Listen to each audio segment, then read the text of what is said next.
Israeli Prime Minister Benjamin Netanyahu says the International Criminal Court's decision to issue a warrant for his arrest is anti-Semitic. The court issued a warrant yesterday for the alleged war crimes in Gaza. Warrants were also issued to former Israeli Defense Minister Yoav Gallant, as well as Hamas leader Mohammed Deif, although Israel says it killed him back in July. Netanyahu has rejected the court's allegation. Professor Hennie Strydom, international law professor at the University of Johannesburg, joins us now. Professor, thank you so much for your time. A very good afternoon. So what are your views on this particular ruling? Will it finally compel Netanyahu, as well as other allies of Israel, to finally take a stand about the atrocities that are taking place in Gaza? Yeah, good afternoon. I think we've been waiting for quite a long time. You will recall that the prosecutor requested the warrant of arrest about 6 months ago. So it took the court quite a while to decide on that, and I'm glad that it has come to that conclusion eventually. So, but the problem still is whether that will be executed. And I think that deals with one of the fundamental issues concerning the enforcement of warrants of arrest. For that to be effectively enforced, the court will have to rely on the support and the cooperation of the members of the court. And what we have currently seen is that quite a number of states have actually acted very positively to the issuing of the warrants of arrest. But states like the United States of America, not unexpectedly, has denounced it, and so has a few other states. So that is where we stand. The other issue is that if the persons subject to the warrants of arrest do not travel out of their countries where they are at this moment, they might not be in a position to be arrested at all.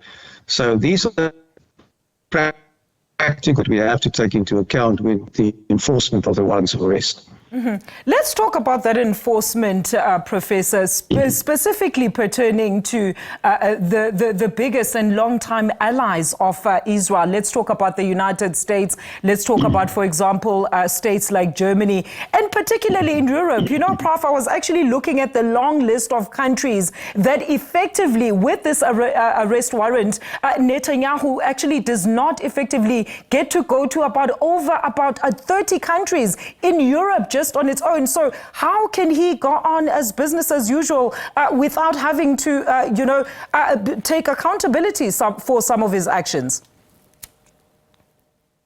Okay, he must now consider where to travel to, because not every country will be a safe haven. Of course, the United States will be, and there may be one or two countries elsewhere.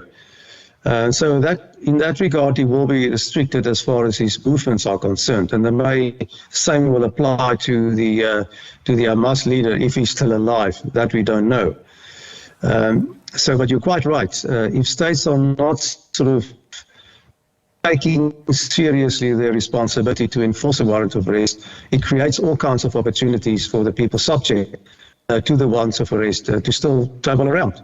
Mm-hmm. And let's look in light of the recently held elections in the United States, Professor. We know there's a new, of course, administration that is set to be taking office. Does this in any way affect anything in terms of geopolitical stability, as well as some countries' foreign policies when looking specifically at Israel? We will have to see and wait and see, because we do not know what the new administration will do in respect of, for instance, the Gaza issue and the warrants of arrest.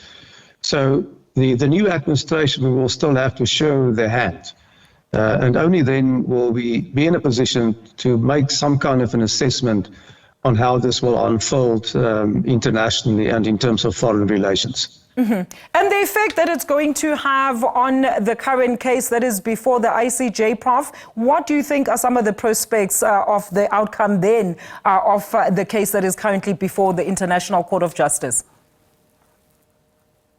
Yeah, we must understand that we have two totally different processes here. The ICC case deals with the individual criminal responsibility of persons within the Israeli government and the leadership of Hamas. So that is a criminal law process that will run its course. But adjacent to that, or parallel to that, we have the ICJ proceedings, which will deal with the question whether Israel has in fact violated the principles of the Genocide Convention.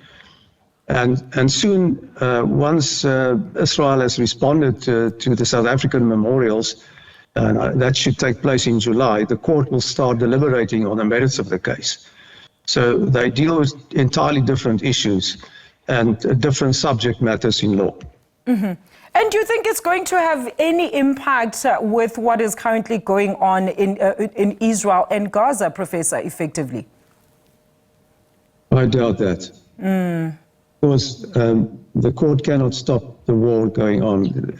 If Israel doesn't, by its own volition, decide to bring an end to this and negotiate a peace deal, and the other party to it as well, and there is not sufficient pressure from other countries to bring them to a negotiating table and end the conflict, then I see little prospects of this coming to an end soon.